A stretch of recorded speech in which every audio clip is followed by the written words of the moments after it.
80-90களில் எல்லாம் இல்லத்தரசிகள் வந்து ஊருக்கு போகணும் அப்படின்னு நினச்சாங்க அப்படின்னா டக்குன்னு இந்த மாதிரி ஒரு புளிக்காய்ச்சலை காய்ச்சி அதை அப்படியே எடுத்து ஒரு கண்ணாடி பாக்ஸில் போட்டு எடுத்து வச்சுட்டு போயிடுவாங்க.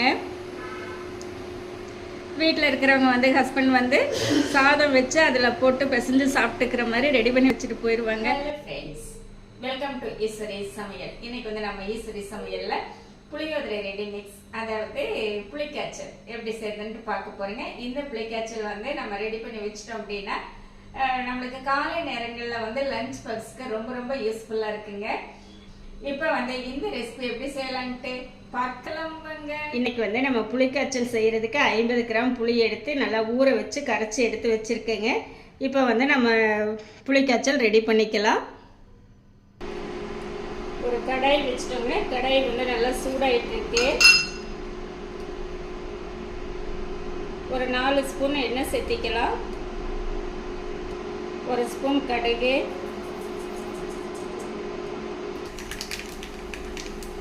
இப்போ கடுகு வந்து நல்லா பொரிஞ்சிட்டு இருக்குதுங்க.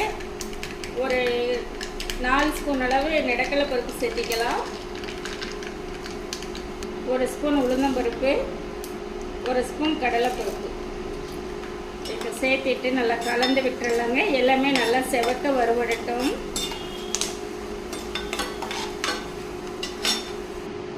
நம்ம சேர்த்தின பருப்பு எல்லாமே பார்த்தீங்க அப்படின்னா நல்லா செவந்து வந்துடுச்சுங்க.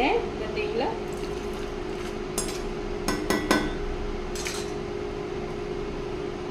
இந்த டைமில் ஒரு கொத்து கறிவேப்பிலை சேர்த்திக்கலாங்க.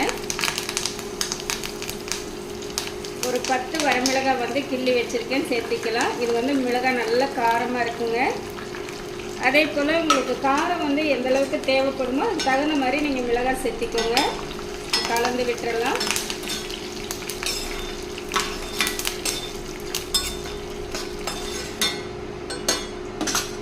இந்த வரமிளகாய் வந்து நல்லா வதங்கிடணும். சரிங்களா? இப்போ நம்ம கரைச்சி வச்சிருக்கிற புளித்தண்ணி வந்து சேர்த்திக்கலாம்.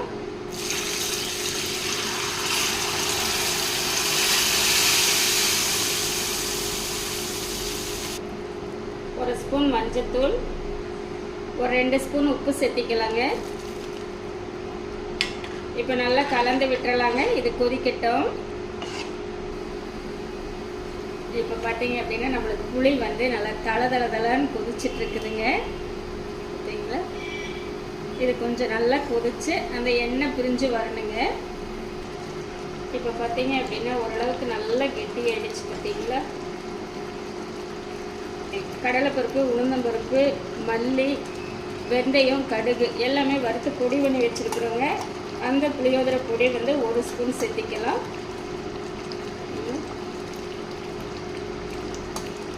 வந்து நம்ம வறுத்து பொடி பண்ணி வச்சுருக்கிற பெருங்காயத்தூள் வந்து 1 ஸ்பூன். இப்போ எல்லாமே சேர்த்துட்டு நல்லா கலந்து விட்டுறலாங்க.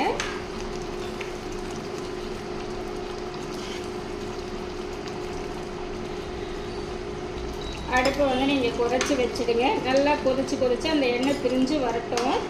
சரிங்களா?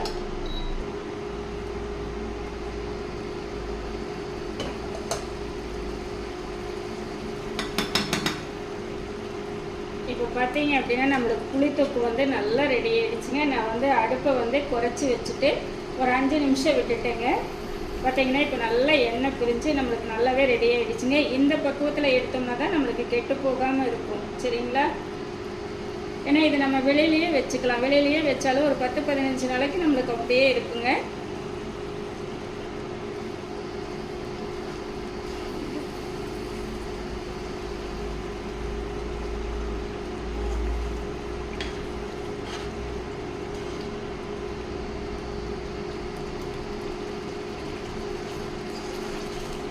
வாசம் பார்த்தீங்க அப்படின்னா நல்லா கமகமகமன்ட்டு அவ்வளோ சூப்பராக இருக்குதுங்க.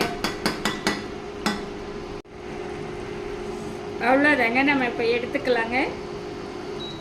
இப்போ நம்ம 1 கப் சாதம் எடுத்து வச்சுருக்கோங்க. இந்த சாதத்தை வந்து நல்லா ஆற வச்சு எடுத்து வச்சுருக்கோம்.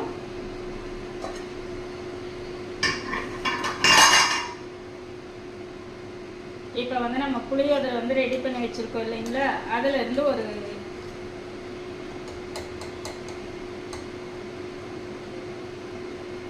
1.5 ஸ்பூன் சேர்த்திக்கலாங்க. நம்மளுக்கு 1.5 ஸ்பூன் கரெக்டாக இருக்கும். சேர்த்துட்டு நல்லா கலந்துக்கலாம்.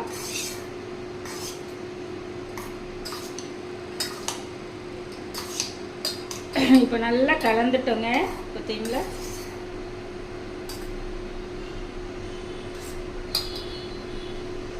இப்போ நம்ம டேஸ்ட் பார்க்கலாங்க.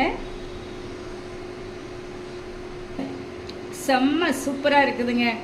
அதாவது இந்த மாதிரி நம்ம புளிக்காய்ச்சல் ரெடி பண்ணி வச்சிட்டோம் அப்படின்னா காலை நேரங்களில் வந்து நம்மளுக்கு லேடிஸ்க்கெல்லாம் வந்து ஒரு சில நேரங்களில் காலையில் எழுந்திரிச்சு சமைக்கிறது ரொம்ப ரொம்ப கஷ்டமாக இருக்குங்க.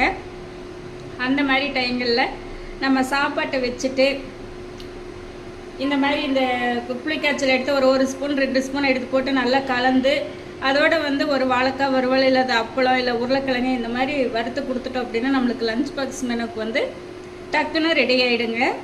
இது வந்து ரொம்பவே எல்லாத்துக்குமே யூஸான ஒரு ரெசிபிங்க. சரிங்களா?